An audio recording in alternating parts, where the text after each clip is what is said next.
Welcome back to Story Deep Dive with Dana and Rachel. This is a podcast between two editors who are besties, and we talk all about some yummy novels to help you write better novels. And so with that said, y'all listen, before we even get into that was good. Come on. Listen, I'm coming in hot because Rachel came to our pre-session on some other stuff, talking about we need to start saying this on our podcast. We're just gonna wing it. For the record, Rachel is the most non-winging person you will ever meet in your life. I am the total opposite. I could have a keynote in 10 minutes and I'll start writing it in 7. Listen. That's what makes us so great together. I think. Or it's like, who are you talking to? Ma'am, I know you. She's like, oh yeah, I wing it all the time. When have you ever? And then there was a long silence as I tried to tap. I went through my mental Rolodex and I was like, there are no instances of this in this file. Also, the thing is like, I was like, I don't know, we can just like wing it. It'll be fine. Like, it'll feel warmer that way if it like doesn't feel so scripted. And then you went and you wung it and you did amazing. If it had been me hosting, it would have been like, this is a podcast where we, I don't know, talk about books and stuff, I guess. Like that, do you remember what happened when I winged my introduction at the very beginning of the podcast? Yes. This is why I don't wing things, because I was like, hi, I'm Rachel, I do fantasy and crime, and I stream on Twitch sometimes. That was the whole intro, and it was like, Rachel, you do so many things. What is this? This is what makes that hilarious. Is the fact that it didn't hit you to like 4 weeks later. Yeah, that honestly, it didn't feel good in the moment. And then I heard yours and I was like, oh, I've made a mistake. But then it haunted me for 4 weeks until I was like, listen, podcast listeners, I need to come clean about something because there has been an egregious error on my part. And and what's weird is like it happened the same way that our conversations happen, where you ask a sensible question to me, right? So like when we're talking and I'm like, how are you? And then I like I give you the floor and I'm listening and I'm asking questions, and then you say, how are you? And I'm like, I don't know. like no one has ever asked me that question in my life. It was the same thing where it was like, Rachel, introduce yourself, and I was like, you want me to what? Like It's like hot dog. She's like, I'm like, girl, I have to explain. This is how conversations work. I say something, you listen, and then it's your turn. You can do it. And the thing is like, this is the funny thing. Is like, I get stuck because when you're talking, I'm so focused on what you're saying. Exactly. And the questions, like pulling out the pieces of what you've said and asking, like, follow-up questions, like I'm ultra like locked in on what you're saying. So then when it turns on me and you're like, you ask me a question, I'm like, I'm sorry, I beg your pardon. And this happens to me in like every time this happens to me in all human conversations. I am locked into what they're saying and so focused on it. The moment that thing turns around on me, it's like what have you been up to this week? It's like, I've never done a thing in my life. Like, I'm like, I don't know. I stared at the wall, I guess, for 7 days.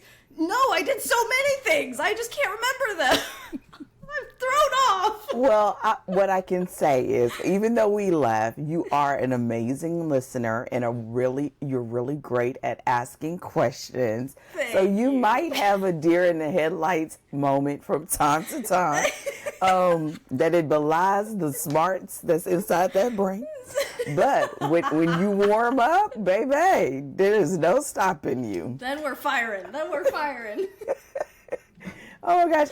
But I think that's also funny because when we go and we do events and stuff, how you're like, okay, so what's next? What are we going to do? And I'm the one like, me, I'm not doing nothing. Like, we are the total opposite.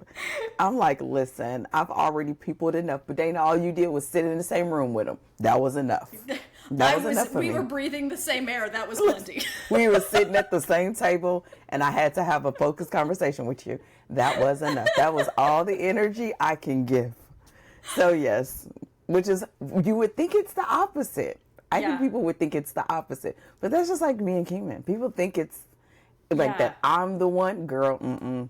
Girl, he went to something just last weekend, and he was like, "Yeah, I did like you said. I shut the place down." I was like, "Listen." That was one of the bigger surprises, was that Mr. Pittman is the social butterfly, because when you're talking, if you're talking to you, if someone is talking to you, you're very energetic, like you're very lively as a person, so you wouldn't expect that you're actually like, I could take you or leave you, let me get in alone, like in a room alone with a book. Listen, I'll see you. when I go to events, girl, I love going to events where nobody knows me, because I will hardly ever talk. People until I, not unless I'm confused or I have questions, because I'm not going to go there and waste my money. But if I go and I don't nobody know me, oh, I love it. Because I think it's also that thing of like, I'm very curious about people. I like to find out about their lives. That's why I like watching documentaries. Like, I'm really curious. And I'm the person, because I do ask questions and stuff, I'll leave with people's whole life story. I'll leave with everything but their social security number. That's true. And I've watched it normal. happen. Like, we have gone to events, and even the event where we met, like, years later, when we talked about the event where we met, you, like, told me multiple stories of like, oh yeah, this person just gave me their whole, like, everything, and it was, this happens to you all the time. And wait, even when I met you, and this is what makes it so sad, I will remember all of that. I will remember whatever stories they told me, contacts. I will remember all that and cannot remember their names for the life of me. And that's what happened to us. We had a whole conversation. I remembered about school. I remember about your husband. I remember about why you stopped writing. I remember all this stuff. I could not remember her name. I didn't even know she was the same person until we... Yes, we connected on Instagram, and you were like, oh, like, yeah, cool, like, let's talk sometime. And then when we, like, started, because we started emailing, and I, like, sent you an email, and I was like, oh yeah, we met at StoryGrid Live, and you were like, oh, but that was like after months. It was a long time after. Yeah. Well, I mean, months, like, after we had, y'all, okay, low key. And so if this is your first time listening to one of these episodes, this is one of our off weeks, since she did force me to do an introduction. And so this is one of our off weeks. So we talk a little bit about everything. So we have some other stuff coming up. But with that said, when we met at a live event, and then we started almost like old school pen pals. We were just email each other about like how our week went, like what we were doing, like, so which makes so much sense that we do like the regular, like, getting on and catching up, and even now, like, even if we don't get to talk like during the week, we'll send these like long video polos, like, okay, this is what was going on this week. So there's like a pen pal for months, and then she was like, oh yeah, remember we met, and I was like, oh, you were the one, because I kept saying, oh, you ain't nothing but just the baby. And we're just like half true and half not as true. You were like, no, I'm married. And I was like, girl, please. You're still... Freaking child pride, get out of here. I'm married. You're just the baby.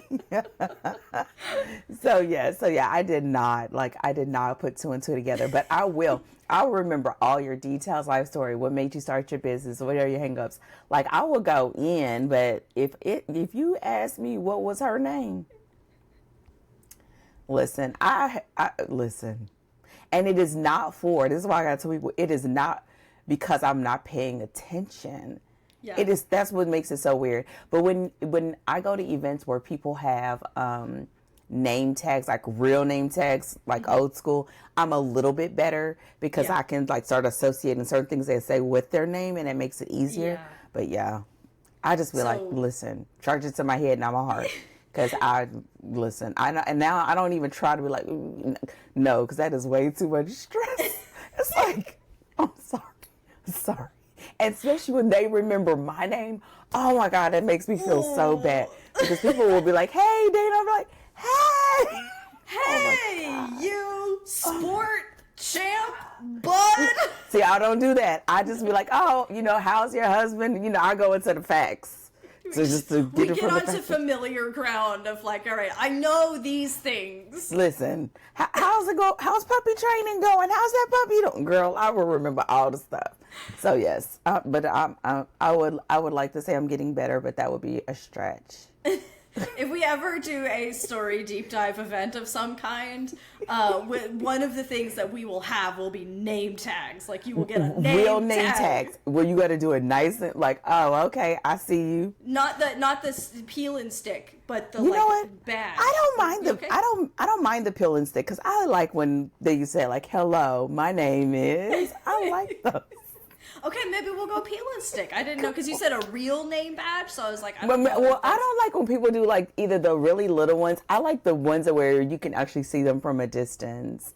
Well, like yeah, because you wear them on your chest and you don't want to just be like, excuse me, I'm just trying to read your name to like get them in there. Yeah, but people don't really use those anymore. Like sometimes what they'll do now is like do those table tints, like on the table. Yeah. They don't do like the old school like. Right. It's not the sticker that gets me. It's the size and the proximity versus you putting it on a table. And then sometimes people are sitting together and they got them real close by. You're trying to make eye contact. Exactly. Like you're making eye contact. So yeah, that doesn't help me. You heard it here, folks. Oh God, no. Here we go. Try again. You heard it here first, folks. It's been a long week. Holy moly. If there's a story deep dive event, there will be name tags. So you better get ready. None of this table tent nonsense. So practice your penmanship now. Yes, that's right. If you start working on it now, then by the time we get to the event, you'll be ready. Exactly. So today we're going to have some like general questions or whatever comes to mind. It could be about stories that we've talked about. It could be about things that we're curious about the other. It could be about genre. It's really very flexible. So therefore, if you ever have a question for us, don't forget to visit us at storydeepdive.com and leave a comment or a question, and we will add it to any of the questions that we have.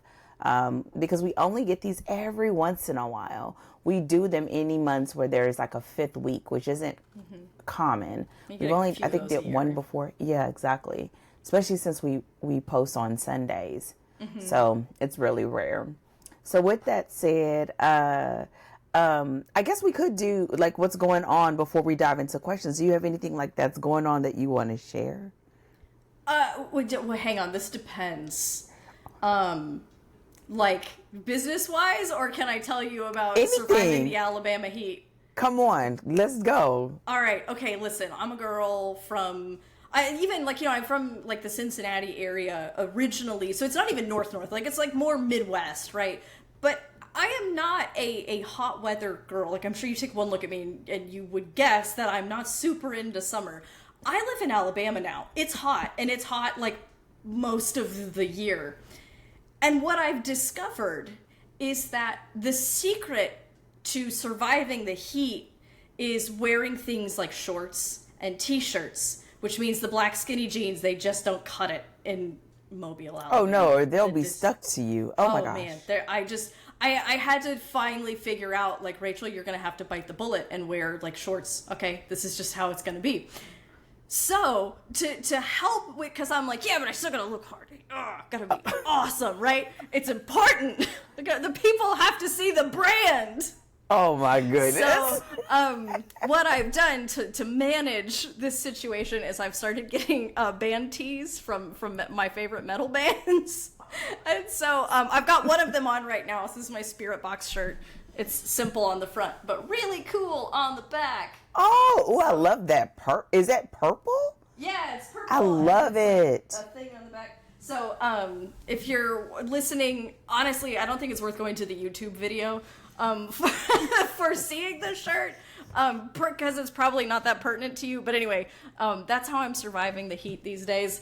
And I'm opening up I'm opening up a limited launch for some group coaching. By the time this episode comes out, that will be open. So it's for anyone who's on my newsletter. So this would be like your kind of like last ditch chance to like get in.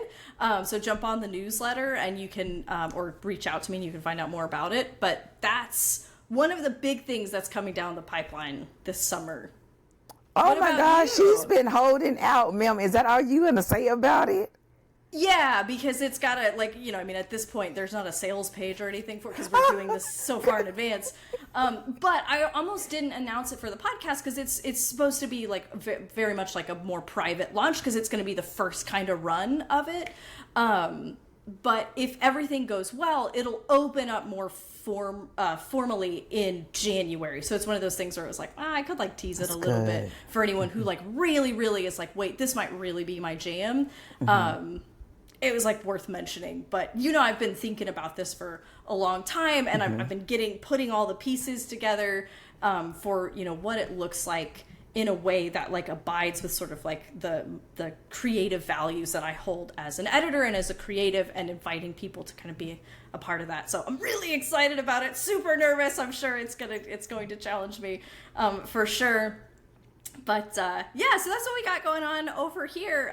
You just finished today is your second week of finishing your second week of boot camp. By the time this comes out, boot camp will have finished. Boot camp will be done.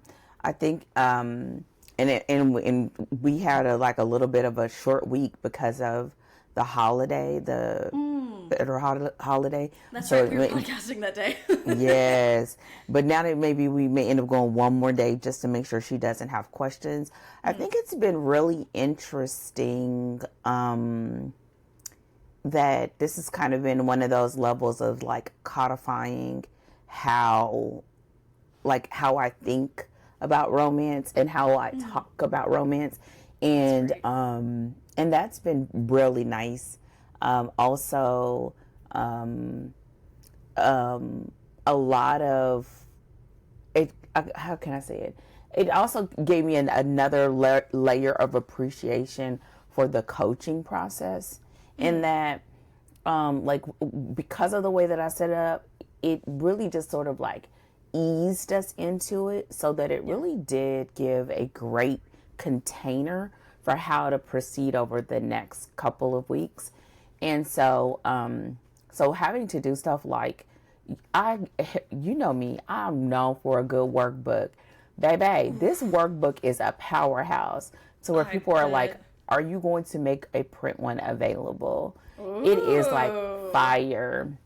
And so doing that as I'm going along, and knowing that having the other students needing to still get through the process, but making it very much her experience, holding space for both of those has been interesting and different. But overall, I mean, I'm having a great time. And so to that end, I think it's very interesting and fitting that as we were walking the other day, we started talking about what you asked me about the book. Oh my, is this the thing that you were like, I want to tell you, but I'm going to tell you online? Is this that thing? Oh, I think I forgot. Have you already forgotten what it was? Yeah, you said it was going to make you giggle. It made you laugh. Maybe it'll come back to you. But I was like, this is the thing, because I was already, like, it was stuck in my brain of, like, what was the thing she wanted to tell me? Now What was I'm going to forget. See? Oh, I knew I should have wrote it down. Okay, it'll come back. I promise it'll come back. No, it wasn't. However, it came up while we were walking.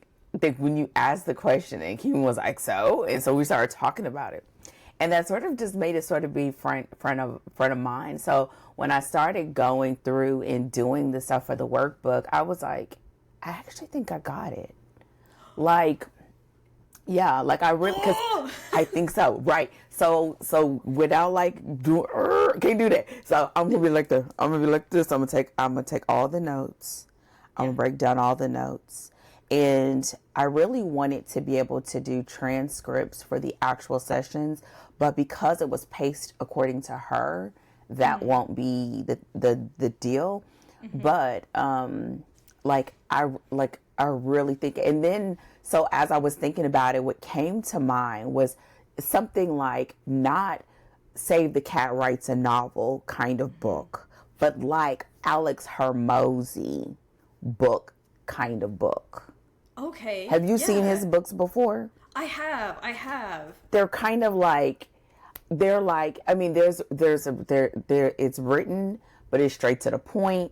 There may be pictures in there. I think mine will be more Alex of having Hormozy's style of like, I mean, he is straight tight. shooter. Yeah. Yes. Yeah. And mine would, you know, between having the elements and the questions and being able to flesh it out and sort of brainstorm. So I was just like, I think we have it. And so then the rest of the walk was us sort of like saying, okay, like, what does this look like? And this is also helping because I am outlining and should start recording hopefully next week the plotting course. Straight plotting. And if I show you my outline, the outline is fire. I'm nervous just looking at my own outline. However, it wouldn't be a Dana project if the idea itself wasn't like, ooh, like, this girl, got you a little bit. who's gonna do this? This is the perpetual state of Dana at the helm of Danger Tales. Who signed us up for this? Who's supposed to do this? And it's just you and yourself, and you gotta look at yourself, and you gotta say yourself to yourself, you said this, and yourself has to say to yourself, you're right, I did say this. And you know, I'll have a whole conversation. Be like, I did. Because this is, listen to me now. This is where we going with this. And so, yeah, so I sat down and I just started unpacking, and I was just like, oh, wow, this is going to be fairly detailed. It's going to be not just the instructions and the demonstrations and the workbook, but also I'm going to be giving AI prompts, custom. Yeah, it's going to be like, so I'm just like, okay, this is coming together. So again, I think it's going to be very interesting, and we just sort of talked through it, and it felt good. It felt like, okay, I could do this. I don't know if it was like 100% like, woo, let's do it. But I think it was good enough to be like, okay, this thing is happening. And it's sort of like almost, if you could say, like happening naturally, just because where content is going right now, or, you know, just between the workshops and the boot camp and all that. Yeah. So we shall see. So do you feel better about the idea of writing the book? Does that feel more like, okay, I'm starting to see a vision that like I feel like I could be happy to do, or at least that I can tolerate doing? Because before it was like, right, tolerable. Really, we hadn't even crossed the threshold of tolerable because you hadn't like fully kind of locked into it because you were still sort of wrestling with it. Do you feel like you've shifted into like, I can see it a little bit better, which inclines me more to make those steps toward it? Yes.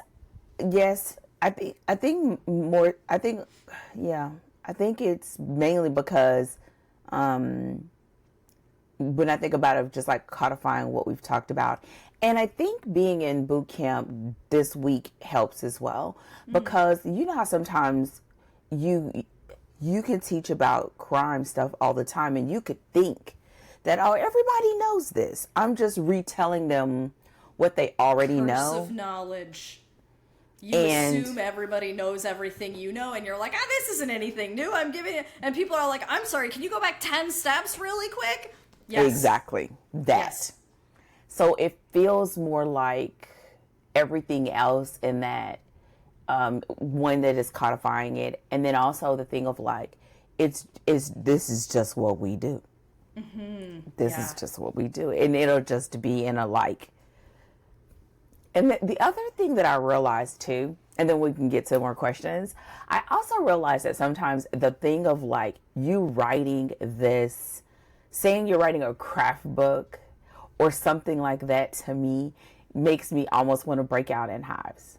And I think what it is because it like really just, well, that, and it also makes me feel like it knocks on the thing that I'm just not inherently good at. Just like, meaning like, Rachel, you know, I don't know definitions of nothing. I don't. But it's in written form. You can go look them up and it ain't no thing. Listen, I know, but it just feels like, and then, you know, I'm always a person, people are like, how do you know all this? I don't. I have notes. I have notes for everything. I don't try to remember. And so it just bumps up against that, like, okay, when people start talking about all these things, I'd be like, wait, let me check. No. Now, if I read it and I'm in it and I'm in the moment, I know exactly what's wrong. So it's one of those things where it's just like, it's not necessarily my jam. And it just was, it's kind of like the name thing. If you were like, you got to remember these names to do this, it would be just like, oh my gosh. Even in school, I hated memorization. But I loved vocabulary, but I didn't like spelling tests. Like, it's weird. So I think that's part of it too. But I'm letting it go because we have had to cover so many things that I thought people knew. Yeah. That it makes it seem like it's a given. Like, you have to. Makes sense. And I even have like one of my inner circle members. She's an editor, but she's an editor for nonfiction. And usually when she starts going down like this like path of questions, I really know, because then this is somebody that writes. You know what I mean? And sometimes it is just a matter of me just having a different way of viewing it. Or sort of packaging it. And other times it's just like, this is something that just doesn't get explained a lot. Kind of like what you said, like the cinnamon roll. And to me, I'm always like, oh my gosh, because it's a definition. And I'm like, no, that's just not how I explain things. And so even when I go on podcasts and they do it, I'm like, oh Lord, girl, I give the caveat every time. Because I'm like, listen, don't come for me unless I send for you. Okay? So therefore. That is... okay, so really quick, everyone who's listening to the podcast, before we got on, so we'll talk a little bit before we actually hit record. One of these days we need to start just hitting record and recording the pre-show. All of that just tasty, weird, yumminess, whatever it is, one of the things I was saying is that I love being I am so glad and so lucky to be friends with you, because you are so different from me and you are so much more confident and sort of self-possessed than I feel like I am.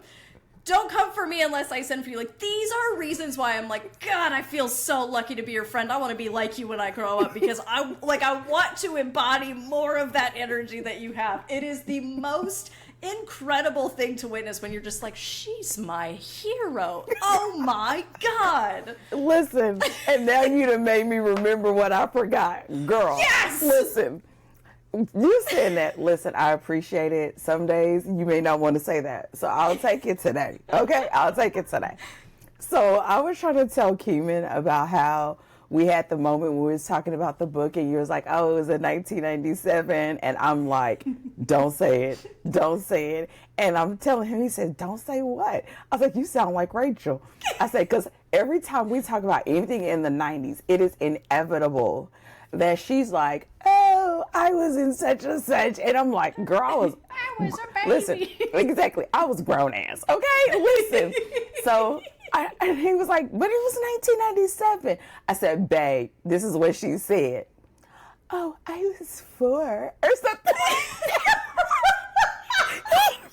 Rachel, he stopped. He said, what?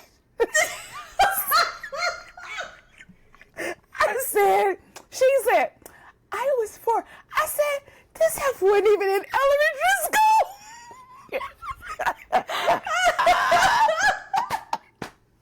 Rachel, you know I love you. I was like, this wasn't even in elementary school. Listen. Oh my God. I was like, I listened back when I was putting up our show notes, and I was like, okay, I said I was on my 3rd child, which wasn't true. I was stretching the imagination. However, I was in college grade. I was in my career in 1997. So girl, we had a good laugh. That's what I was going to tell you, baby. We laughed. Oh, we laughed.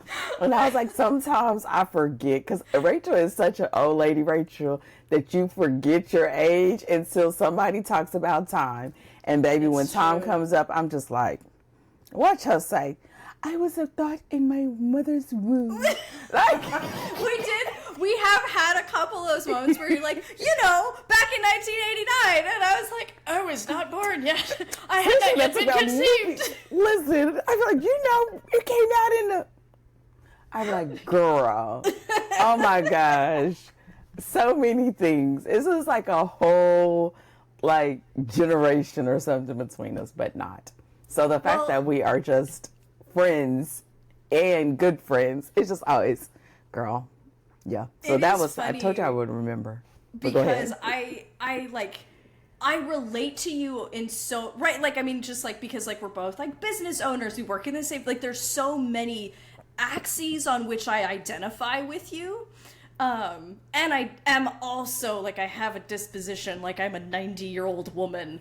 And so, like, until it comes up, I'm definitely not thinking, in my head, you're my age. Like, we're the same age, and you're just better at life than me. Like, this is how, like, my brain conceives you. And when we met, I was like, what is she, like 30 maybe?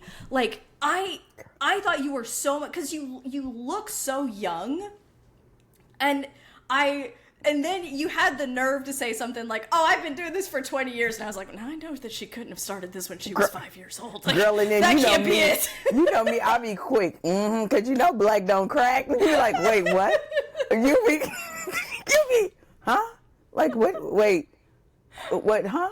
But girl, you ain't never heard that saying? No, I've never heard that saying before. Everybody heard that saying before. No, I've never heard that saying before. Not only am I like a little white girl with the disposition of a 90-year-old woman, oh my god! But I was an extremely sheltered child.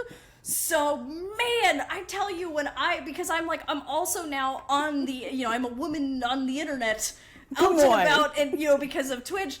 And people will drop turns of phrase, and I'm like, what? What is that? And like someone so I have a Discord for my Twitch channel, and like someone posted like a meme, and they were like, that thing is based, and I was like, and I literally responded to it because it was in my Discord, as I respond to everything, and I was like, I am literally too old to understand the words you just used. I don't what, and they posted a link to Urban Dictionary for me, and I was like, this is it. Listen. So, I didn't stand a chance. I never stood a chance.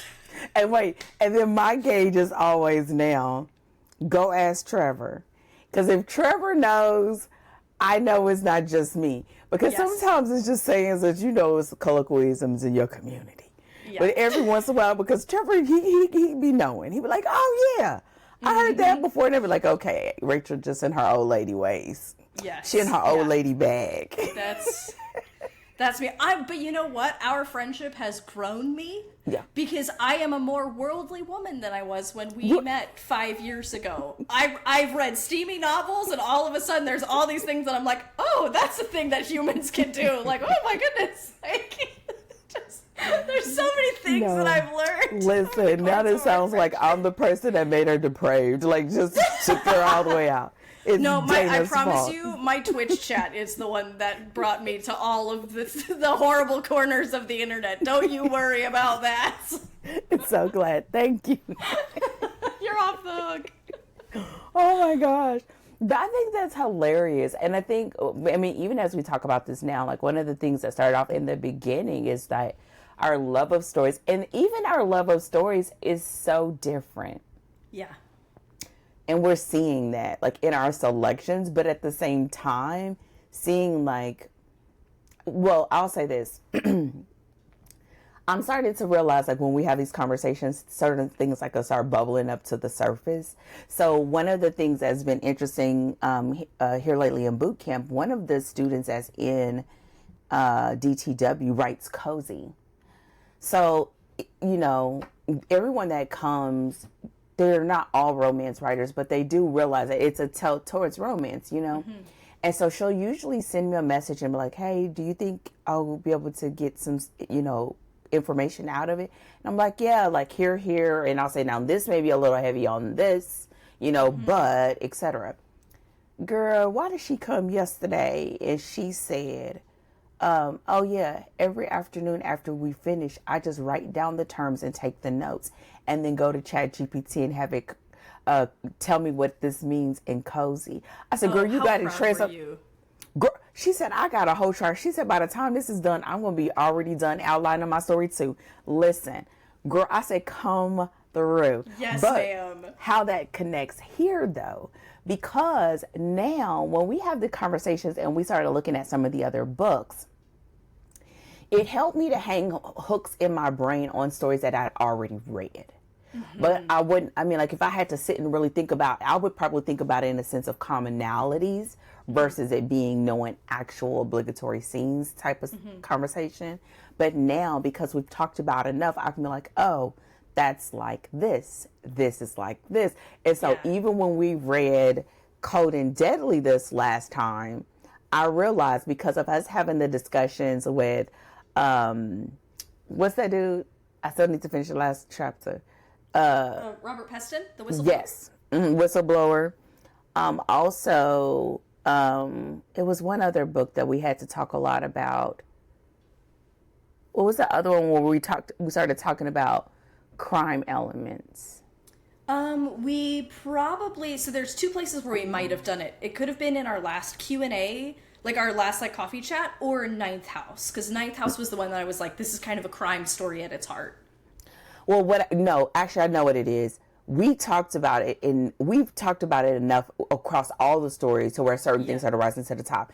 Then we did that cozy, and we did, meaning not us, but in the community. That's right. Yeah. And so what is starting to happen is like now in my brain, I'm starting to see it more. So when she said that, I was just like, come on. So every time she starts asking questions, I'll say like this. And so, girl, when I tell you, so good, girl, yes, we scorn. love to see it, love it. So yeah, and the crazy part is like I'm like I know like suspense, like in that romantic suspense, but this has been it's been different, and it sort of expands it a little bit. So like as you are reading and looking, it's like okay, I have some other hooks to hang that information on. So that's been really, really helpful.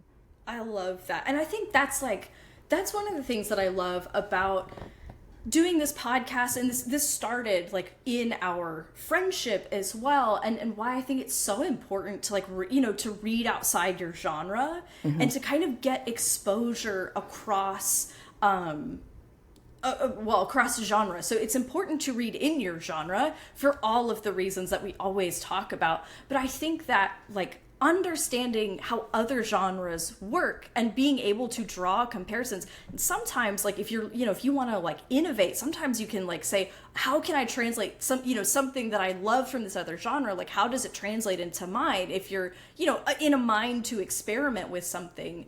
But I think that because it's one of those things where like, so for example, and we've talked about this before, by and large in fantasy, like epic fantasy proper, people like fantasy readers tend to crave novelty. They don't want to see the same story. They want to see something new. So if you go and write Mistborn, and it's it's like Mistborn but only a little different, a lot of times your fantasy readers are gonna be like, hey, this was just Mistborn, we've already seen this. And there's a whole like there's this whole discourse over the book Aragon, because it was a lot of people's first dragon book, like first book about dragons, but there are books that came before it that older, more established readers were like, ew, this is just a different version of this thing I've already read, and they're like salty about it. But for people, like it's their first exposure to this kind of book, so they love it. But people who are established in the genre, they would have been older readers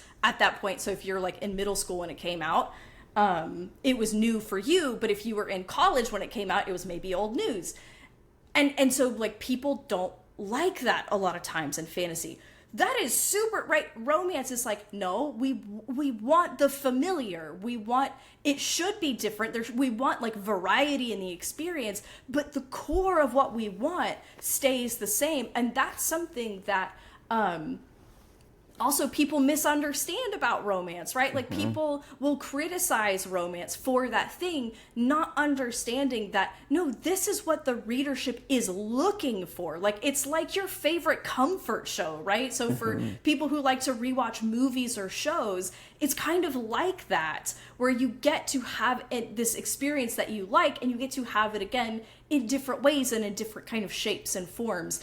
And so reading across genres can help you understand how different genres work, and it kind of broadens your exposure and your experience and it's a nice offset for reading deep and reading a lot in your own genre, but getting some of that mix in as well. I think it's good for your sort of creative life. Yeah, I think the way that I always see that, and I totally agree, I see it as almost like the seed for brainstorming, right? Or seed for inspiration. And my thing is always like, I always like reading across, not always because I necessarily like it.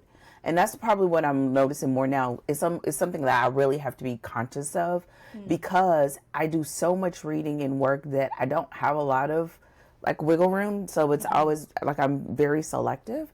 But with that said, whenever you experience different twists and different spins and different, like, I love a good double ending. Oh, I love a good double ending. Things like that it would just make me feel like, and I was just telling the students that the other day, it was like, the way you get inspiration was like, wow, this is really cool over here. How would that translate in my story? Like, and how would I do it in a way that feels like me? And I think what it also helps to do is like break the sameness of it, because even though you want a sense of nostalgia and you want a sense of familiarity, you don't want same. Yeah. And that is a very fine line, right? That's such a fine line.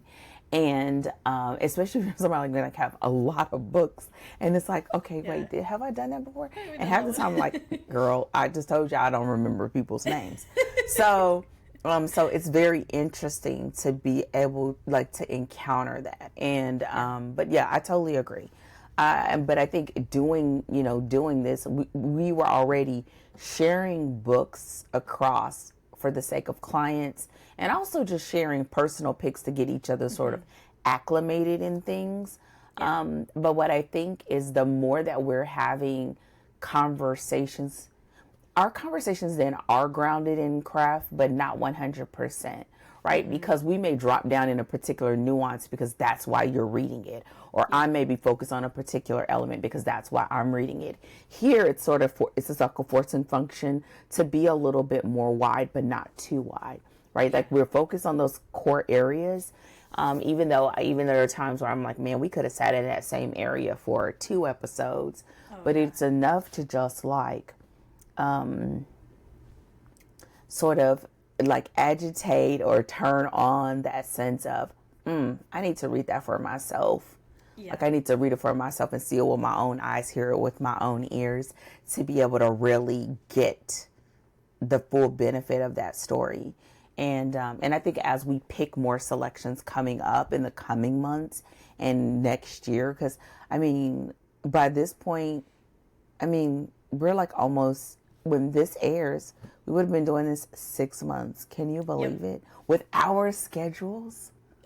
The fact that because we've been trying to make this happen for years. The fact that this year we were like, this is the year it happens. And partially the reason for that too is because we started at the very end of last year, right? So we kicked into 2025 by starting in 2024.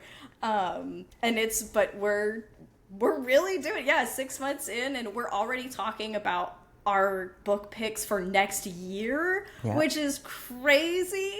This has been one of the highlights of 2025 for me. I totally without agree. a shadow of a doubt. Yeah, I agree. I think one of the things that I find, and especially because I know we'll get more into like how we push it and how we share it, I think part of that sharing is just going to come in with consistency, in our picks, which we've been talking about. But I think we need it this year to sort of get the rhythm, and even in how we prepare and how we show up and how we record. And I was gonna say, what we record with, that was a lesson we learned pretty quick. It was like, ooh, okay, we need to change this. Which was her. Oh, yes, absolutely. And so, but you don't know until you know. Yeah. Right. Until you know and you start getting into it. And I think making the different selections and stumbling on books that were really great for discussion, and also finding that there are some that are really great for discussion, but you can almost see why they maybe didn't do as well as maybe they could have. And not to fault the writer or anything like that, but it's just like, it's interesting to be able to have to be able to like really almost point to something that's almost objective about why it could have had a little bit of a rub. And I think the other part of that to me now has been really starting to articulate it better when I'm also making those suggestions for new readers, right? Yeah. I think some of the books that we selected this year are really good for people that are still trying to find their way, which is some of the reasons why they were on our radar, give or take a couple. But like why they would pick it, you know, what are the elements that they can really glean from it, even if all of the elements aren't 100, but these elements are, and that has been really, really helpful too. And so, yeah, I'm looking forward to it. I think it's going to be really great. And we still have 6 more months, but we already have the books planned through the end of the year. So, yeah, definitely. And I think we just came out, you had us coming out a little bit swinging. It's like, of all the books I could have picked, I was like, this is the first ever book that we do. It was, you know, a book as robust and as nuanced and as complex and as long as Ninth House. But you followed me up and gave me a run for my money with old Lucy Score and her 550 pages of rom-com. So listen, it didn't have the nuances of Ninth House. It did not have the nuances of Ninth House. However, I can give as good as I get. You know what I'm saying? Okay, so because I know, I want to get to at least one question that's on my list.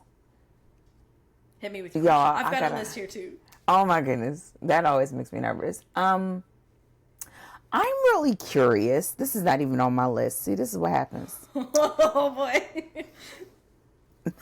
Girl, now one of my students see me do this, they'll be like, oh no, what is Dana about today?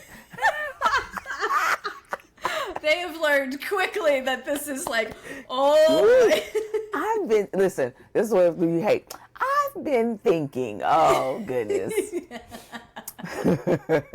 I'm really curious with all of the reading that we've done, all of the stuff that you're doing with clients, all of the questions that you've asked me, where does that leave you with your writing? Oh, good question. Oh, this is the most impossibly perfect timing that you could ask this question. Come on. So this is, I guess I'm going to spoil a little bit of something about the community. It's going to be on the sales page and stuff. But again, I was aiming to do it as a private launch to keep it small before I open it up a little bit more publicly. But one of the fundamentals of how I'm running the group coaching is I am doing it with you. So I am practicing what I am teaching you and using that to both work alongside you, sort of sympathetic editor in the throes with you, but also to test and refine my own methods and my own ways of doing things. And to kind of show you, when I explain to you to do it like this or in this order, here's how I am actively working through that and making that happen. And so one of the things that, when it comes to, I think one of the things that I've learned about my own writing, this has been a journey that I've been on of understanding, like, what is my own relationship to writing? I've always been a writer, but, when I started editing, it was just so easy to fall into it because it was like, this is something that I love studying, and so I kind of was able to just like throw my whole self into client work and study. But now, like, I'm kind of like coming back to a place of like being a writer. And what I found is that honestly, like, I think me and my own writing, at least at this stage, for me, it is experimentation. It is just, and so knowing that, am I going to make a killing off of whatever comes out? Yeah, we're not 100%, but that's not what I'm asking the writing to do either. Right. And so I'm aware of that going in, of like, what happens when I start experimenting? What happens for me? What happens to my stories?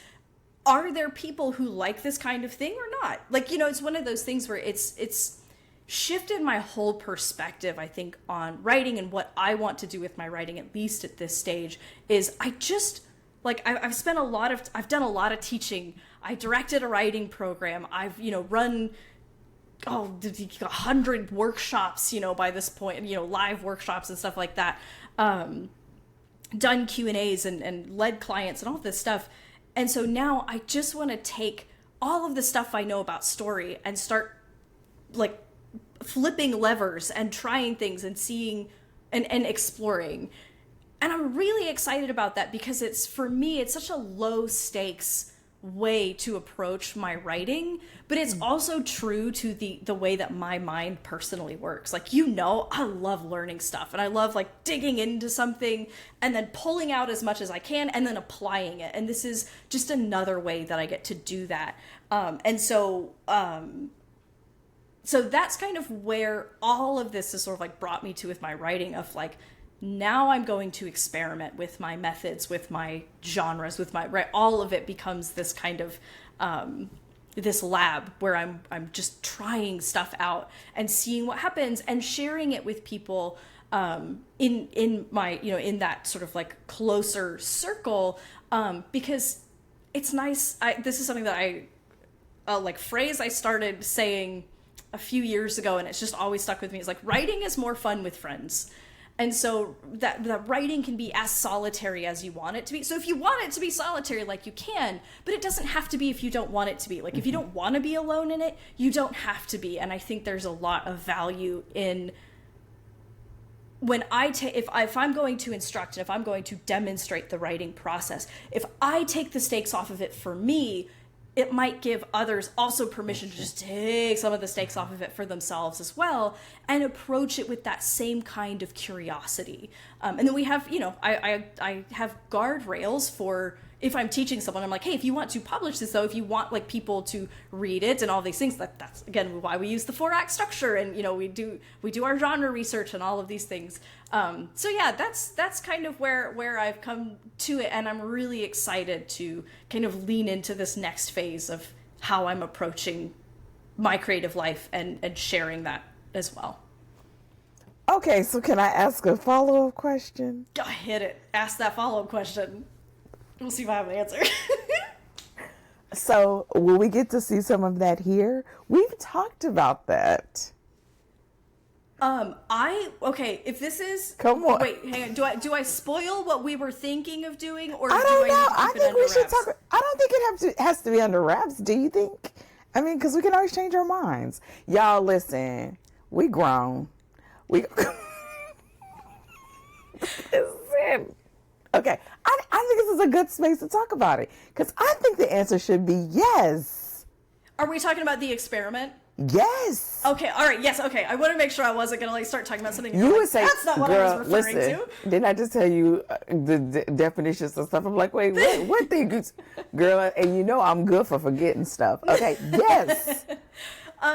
So I would love, whether it's like an offshoot series or like a bonus series or whatever, I think that it would be, because one of the things I've also gotten really good at is like letting people like laugh at me a little bit, not in a negative way, right? But this is like, because I stream on Twitch, I play horror games and let other people watch me play horror games. Okay, so this has become like a thing of like, we're all just gonna have a good laugh at what's happening, right? So I would love to do a podcast or a series or whatever where you teach me how to write a romance novel and I write that novel, and we like, however you want to like open up that process, show behind the curtain, like I would walk through that process with you. And because I think the comedic effect would be so much better, it would be steamy. I think that that's like a requirement, because we lose so much of the comedic effect without adding the steamy part. And that's like one of the hardest part, that's one of the parts that people really struggle with. And so it's like, all right, we're going to teach people how to write a sex scene. If you can teach me how to write a sex scene, you can teach anybody how to write a sex scene. Y'all, I'm not going to say to Rachel what I want to say to her on a recorded line about these sex scenes. However, I really think we should do that experiment. I think we should really look in 2026. If we did, I already know what I would do. Wait, as in like the project that you'd be doing too, or like how that you I would do. Oh, I already know how I would teach her to do that. Girl, that ain't nothing. You've already done that 101 times and then a few more after that. Girl, I have you with people swinging on the chandeliers. Listen, I mean, I was talking to one of my clients about this the other day. You know, we've been through Lucy's score, and Lucy's score, she goes hard. And I think she's pretty spicy. She does get there. She takes a little bit of time to get there, but she'll go there. And so when she's there, she is there. She's all there. Yes. But when you get to book 2 in the Demigods of San Francisco, I want you to tell me what you think now, because baby KF Breen said, "Hold my beer," because let me tell you. I think that should probably be one of the ones we do in 2026, because that's the one you really, really wanted to like talk with me about. But I have to read the first one first. Yes. So because I think you're gonna love it. But with that said, I know what I would do.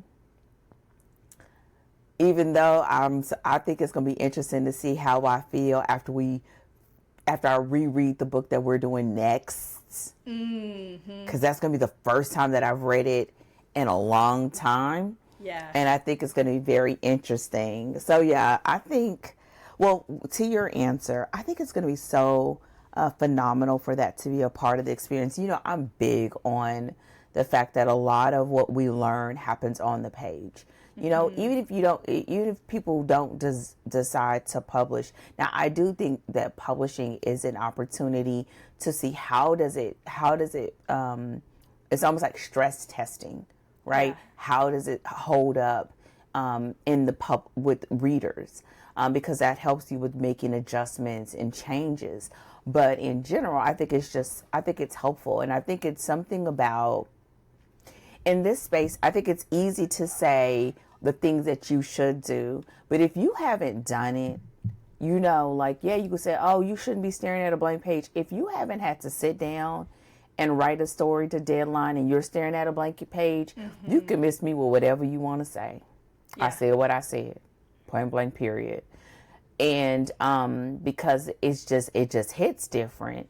And I think it helps to provide a sense of, it's almost like book knowledge and street knowledge to the same problem, because you'll have a different type of client that will need a different type of thing from you. And sometimes they need book knowledge and sometimes they need street knowledge. It's just how it goes. And so I think it's going to be so good. I'm excited for you. Thank you. I'm so excited. And I'm excited at the prospect that this also sort of springboards us into possibly opening up a new project in 2026. Because this is something we've talked about for maybe like a year or so now. I think a little bit longer. A little bit longer, yeah. And I think that like it's one of those things where you start to feel the way things start to align and you're like, oh, like I think it's getting time. Like same thing with the podcast, same thing with like launching this community, right? It was like, I think things are starting to come together in such a way that like, I think that it's getting to be time for this thing. And so I think that that's the same thing here. And possibly because we were thinking about also doing like a switch of like, possibly walking you through writing a crime novel. Yeah, that's why. But I think that if I was trying to show you how to write a romance, that's what I would be doing. But I think I would do a real cozy. Like a cozy mystery? Yes. A murder mystery kind of cozy. I've got, so on my list of like books that like I am kind of digging into are some cozy mysteries, because all of my crime clients are like gritty crime. So I don't do like just my clients by happenstance, or maybe it's the way I present myself that people are like, she probably doesn't do cozies. I don't know. But like, but most of my crime clients are like crime, police procedurals, journalists, crime stories, that kind of thing. So most of my clients don't do cozies. So I'm working on kind of compiling a list of cozies and exploring, I know about how it changes when you move into cozy, because I know about the tone and how they work and what readers want from cozy mysteries. But I want to curate a better list of books of like, these are going to really exemplify cozy and some of the directions you can take it. And, you know, so that would be informative for all of us. I would love to get you on a cozy, because I know that you're like, I don't like crime, I don't like crime stories like that. I don't. I want to find out, like, okay, well, how could we create a crime story that you love, though? The kind of crime story that you love. Yeah, and I find that cozies are a good adjacent genre for people who start maybe writing romance and they realize they don't like steamy. Yeah. Because cozy will have like a slow burn, right? Yeah. And it's usually, except for really, I honestly feel like cozy is deceptively challenging in that it looks easy, but it's really not that easy. People that really do good at it, it looks easy, but if you like kind of just like look under the hood of it, it's not that like. But I'm saying that, but I think now I feel a little bit more aware because of what we've done this year, and then having the client that's a cozy, and actually I have a couple now, that it just makes me have to be more aware, so it's better. But I think it's just one of those things that looks a lot easier than it is in reality.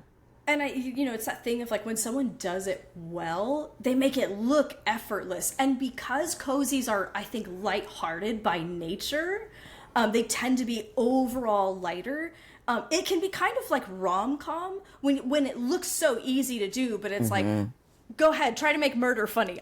Go ahead, sure, just sit down and make murder hilarious. Like, good, all right, go get him. Good luck, right. you know.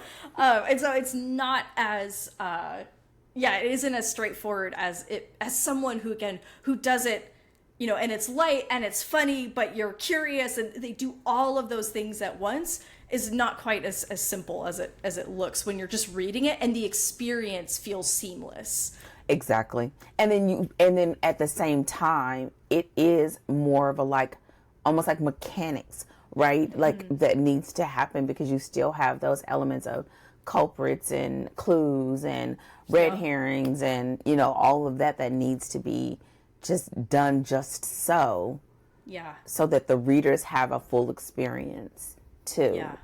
So yes, okay, y'all. I think we're gonna be cooking up something in 2026. So before we get ready, because I know we're getting to the tail end of this, do you have at least any questions you want to ask, or one question you want to ask before we end scene?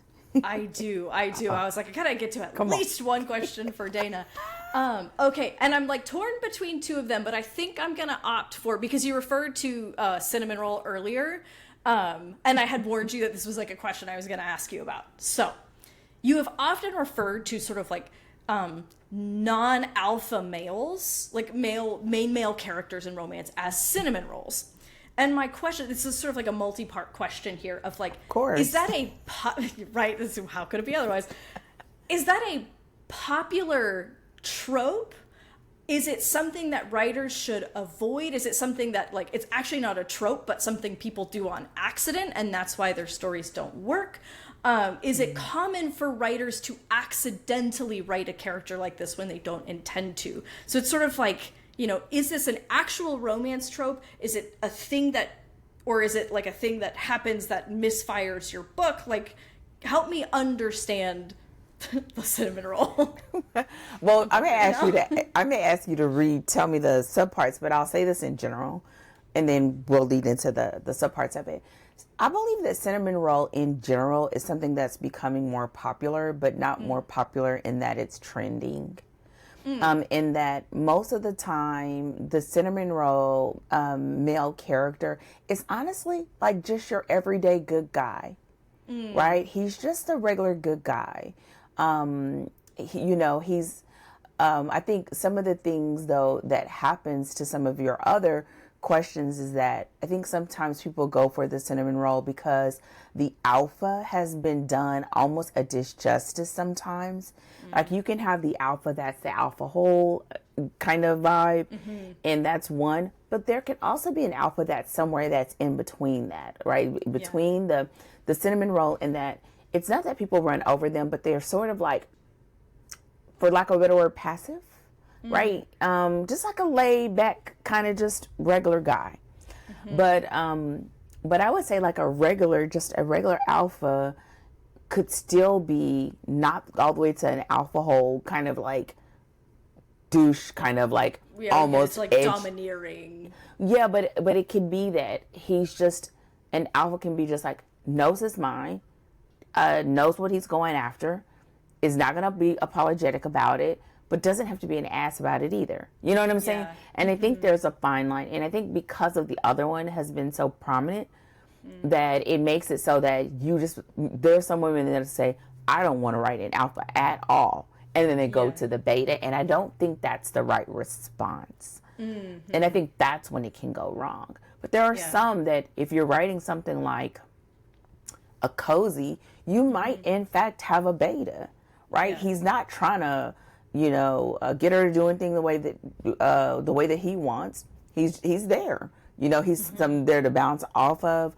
I was reading a sweet, I kind of thought it was a sweet romance until it wasn't, but like a cozy romance. Till it got hot all of a sudden, and you're like, oh, all right. And that's why I was like, this is where people kind of get that beta thing wrong, because low key, I felt like he was a beta until they got into the bedroom. And I'm like, that's all kinds of wish-washy wrong, but whatever. Okay, so it was like he was giving that, but then in the bedroom, all of a sudden, it was like he was another person, and he was like, ah! Girl, I wouldn't believe in it for a second. So, which can happen, right? You have this sort of mishmash. So I would say that sometimes I think that people will do the beta because they're trying to avoid the alpha hole, but you're not realizing what are the strengths in having an alpha male character. And that was one of the things that we actually talked about quite a bit last week in boot camp, in that what I'm challenging my students to do is look under the hood of why romance readers like that trope. Why do they like that trait? Because it's not because they're all, now some like, there's some like, I like it a little rough. That's just some people that's that way. But that probably isn't the majority though. The majority would probably say, I like a man that knows his mind, that when he sees a woman, he knows that that's his woman, that is career driven, that commands attention. And that would be an alpha. Nothing about that is being, ill-willed or mean, not necessarily mean-spirited. I don't know the way to say it. So I think there's this fine line. And so what I would say is, if you're a person that you're looking like, okay, am I talking about an alpha? Because most main male characters in a romance will be an alpha.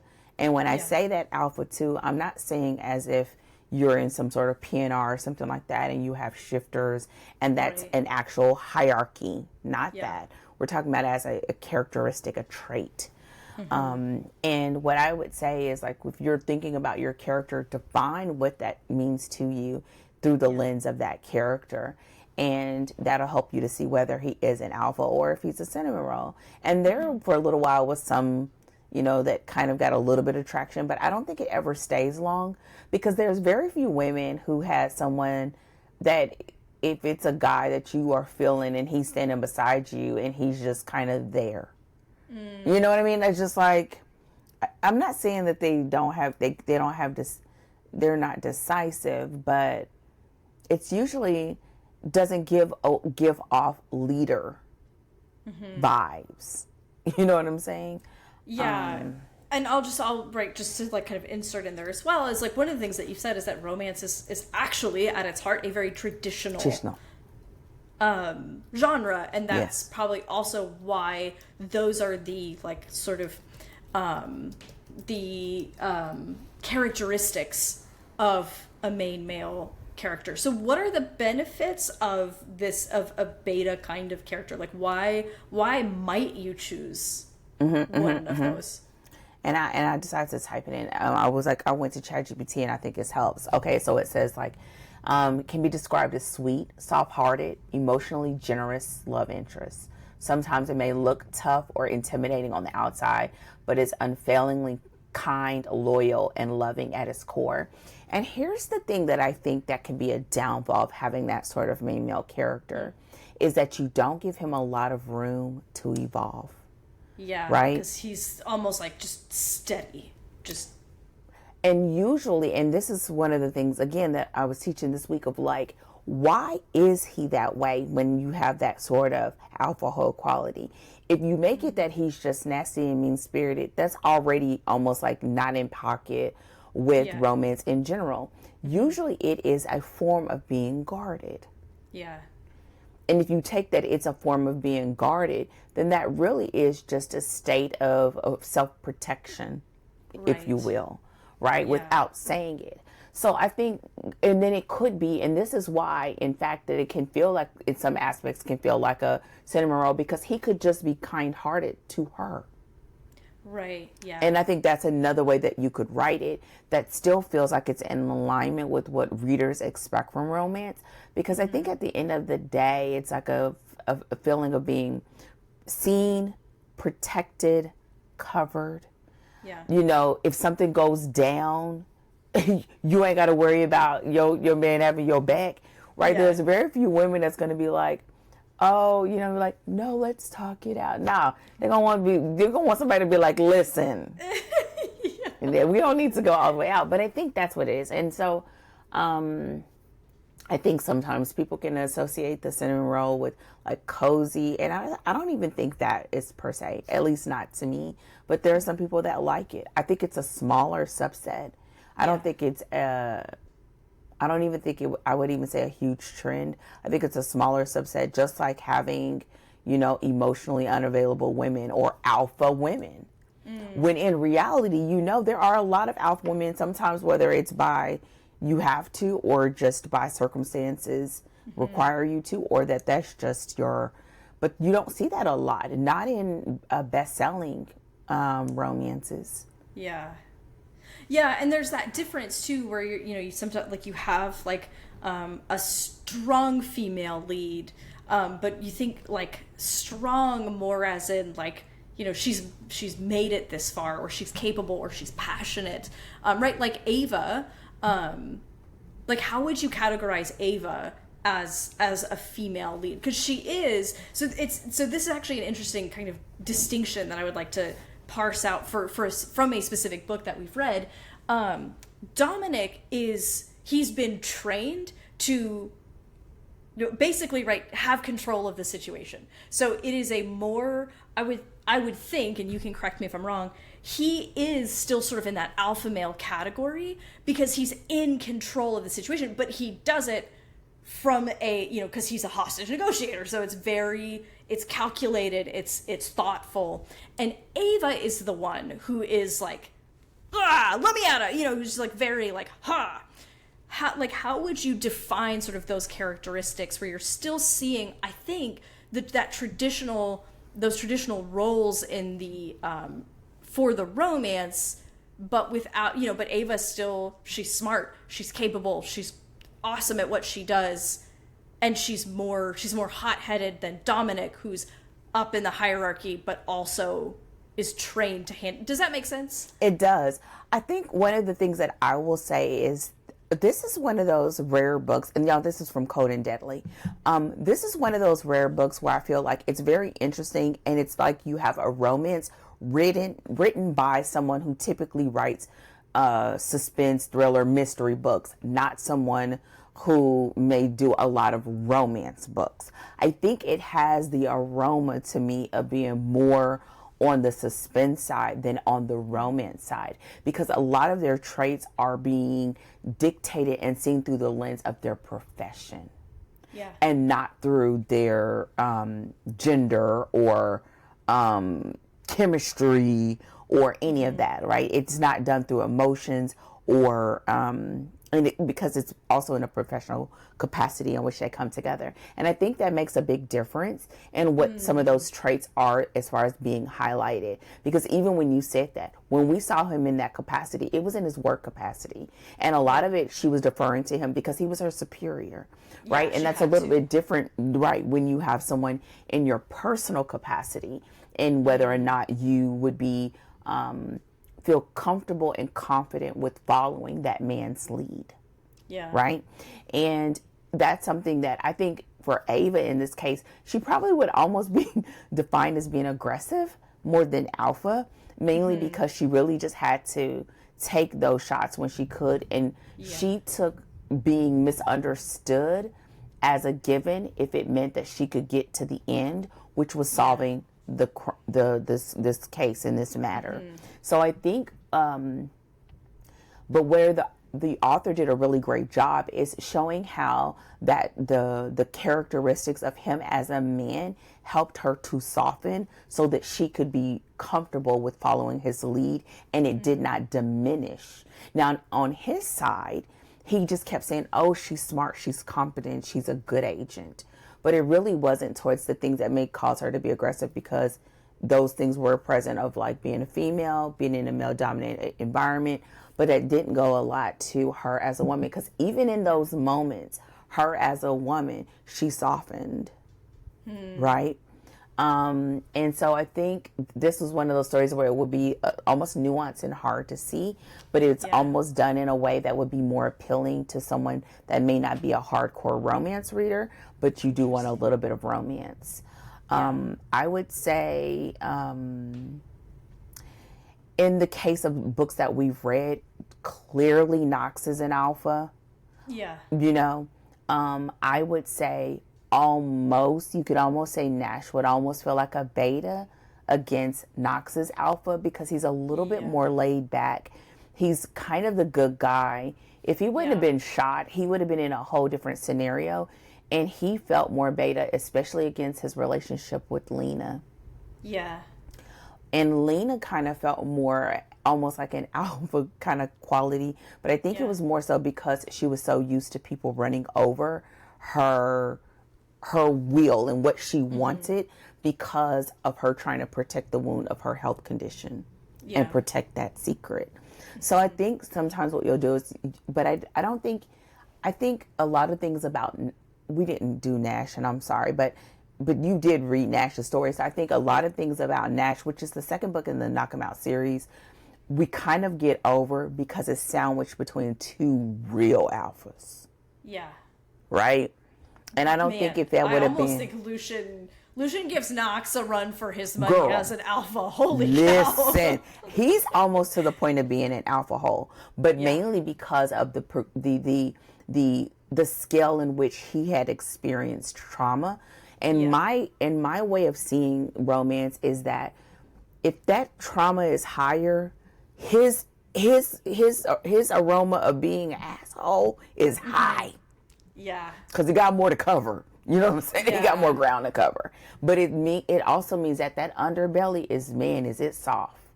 Because there's a lot of stuff that hasn't been fully healed there. And she could cover a lot of ground in that book 3, because Sloane was fully knowledgeable about that underbelly. Yeah.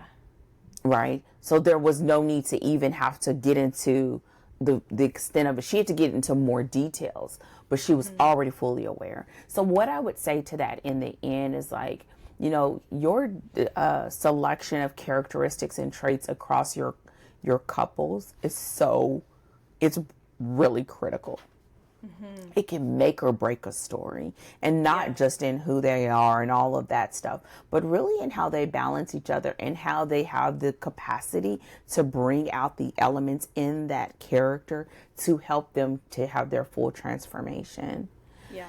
And I think when you see it like that, I believe it takes away a little bit of the sting of the alpha male. Yeah, because there is this soft side of this is a hurt person. That's right. And it counterbalances, and I think that's something that people, that it's easy to misunderstand about alpha males or why women like them, because it's not just like, I love an asshole. Like, that's most nobody's vibe. But what it is you're seeing that someone is hurt and they're covering over something. And so the reader experience as well is that you're watching someone grow, transform, and become, more capable of love and intimacy. And that's a part of the romance arc that we want to see. And that side is often limited to the woman he loves. It adds to that, right, to that fantasy, to that escapism of the way that this whole thing works. And I think that's something that people tend to miss when they're like, ugh, alpha male's like, ugh, from the outside, but you're missing that there's this other side of him that she also like brings out and helps to like heal, that they go through this sort of healing and intimacy process together. Absolutely. And I would say the other part of that is the fact that, again, going back to things we never got over, she needed that. Mm-hmm. Naomi was a people pleaser. Yeah. And she would be the one underneath she would be the doormat every single time. Mm-hmm. And Knox would be the one, no, she's not doing that. And she's like, oh, no, she's not doing it. You're going to have to find somebody else to do it. Even with Waylay, with all this stuff of figuring out, like, what's going on with your mom? Like, your mom's ass, right? You know what I mean? Yeah. That would be Knox. Yeah. And it's almost like, look, rip the Band-Aid off. Now, where it didn't serve him anymore, it was feeling like, okay, I could still have you and be this way. And the way I always like to explain this is that she requires him to be a different version of himself. And it doesn't mean that he will no longer be an alpha. Yeah. It doesn't mean he will no longer be grumpy. Mm-hmm. It's just that he is very aware that to be able to have her and I want her, I cannot be closed off anymore. Yeah. That's not acceptable anymore. And I think that's the part that we miss. And I think what it also gives us is an opportunity to have a full-blown dynamic on the page. Mm-hmm. Having someone that can be almost a turn off as much as they're a turn on means that you have the things that need to be on the page as far as sparks and chemistry. And I shouldn't want to, but I do. And all of that dance that men and women do. And I think it just gives you a bit more of a spectrum to play in, and it makes your sandbox a little bit bigger. And I'm not saying that you can't do that with a beta, but I will say that at the end of the day, especially if you're someone that you're doing it and you want to make writing your full time, you can't always major in the minors kind of thing, right? You really have to make that choice strategically. I think picking where it lines up in a series is a good strategic choice. Seeing that person already and liking that person already before you get into their series is a help to offset that. But I think I would say just do it with your eyes wide open, because I don't think that I think at the end of the day, very few women want somebody like, especially now where women are like the majority of the, what it calls the workforce, rising up in ranks, and a lot of them are calling the shots in their everyday lives, and they want somebody that's going to come into their life and could tell them like, I got this. Have a seat. You know what I'm saying? We don't want you to be rude, because I'm going to tell you about yourself. However. But like, it's almost like someone who's like worthy of her. Like someone who can actually stand next to her and hold space, because women have, have risen in the ranks of hierarchies and are in these powerful positions. You want someone who can actually stand next to you and isn't like, I'm also here, hi. Like, okay, well, in that case, I'll get an executive assistant. Thank you. And make her feel confident and comfortable enough with you that it is okay to take off my cape. Yeah. Right? Yeah, I don't have to be Superwoman today. Of the escapism. Yes. Is I don't have to be the person running everything, having everything upheld at all times. At all times. I don't got to be the one juggling. I don't want to be the one doing all the things, right? And I will say one more thing to this, and because I know we're knocking on time to close out. I will say that one of the things that I find, especially when I'm working with students that pick romance as a category, because it is one of the most commercially viable and earns the most kind of as far as readers buying and all of that, is the fact that many people will come to it and feel like, I'm going to change this. I am woman, hear me roar. And they wonder why nobody else is on that kumbaya wagon with you, because that's not what readers want. You know what I'm saying? Like they feel like I'm gonna change this. She's gonna be the CEO, and he's gonna be the nanny, and all this other stuff. And it doesn't mean that it won't work, but a lot of times you have a long road ahead of you, because the reality is a lot of the women that you are writing to and for are the ones always having to call the shots, always the one taking care of the kids, always the one that everything falls on, and this is a space where she doesn't have to be that. Yeah. This is the fantasy. Give them the fantasy, and they will give you their dollars. Yeah, because it is a pleasure read, right? Exactly. So it's and we've talked about this before, where it's like, I have already lived this part of things. I'm reading for the escapism, for the joy of it. I'm reading to take a break, so I get to be somewhere different from where I currently am. So if I'm always calling the shots, then you get the, like, you're relaxing in a mode, in a zone where it's, I don't have to, because someone is strong enough to be able to help bear that load. And this is part of that, like, why you're giving, like, why romance is it's a fantasy, it's a pleasure read. Like, if you want to read a sad book about sad stuff, like, go somewhere else. Because we have enough of that, and that's why we read romance. Mm-hmm. And I think that's why I love to remind people all the time of, like, quiet as it's kept, romance is very traditional. Mm-hmm. It is very traditional. Yeah. You are going to even if you go to dark romance, it may not seem like it. But this is what I tell students all the time. The appeal of dark romance for many people is this, that there's going to be somebody that got your back so hard that they will do anything to protect you. We were reading the book. The dude landed the plane in the middle of the highway. Why? Because he needed to get to her. Exactly. And that is one of those things, right? And of course, the stakes are higher. It's life or death. Like it takes on other aspects. But if you think about it in that capacity, I think it sort of tempers judgment. And then you could begin to say, well, then what does the story look like for this dynamic? What is it that he's hiding behind being standoffish? And a lot of times it's because they say what they mean and mean what they say, and they're not going to back down from it, etc.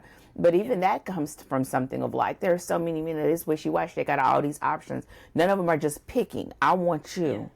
Nah, they want you, and you, and you, and you. Mm-hmm. Hence why people keep going to romances, right?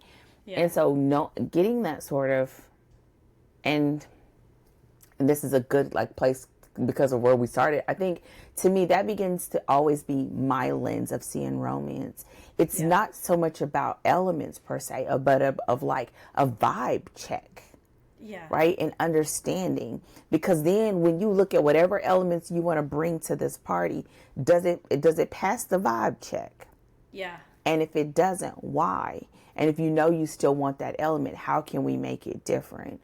Right? That's where you maybe have, like, secret billionaires and things like that, because they're trying to hide it for a particular reason. And then you do get to have that sort of, like, may feel like a beta until they're not, or whatever, And so, I think I answered your question.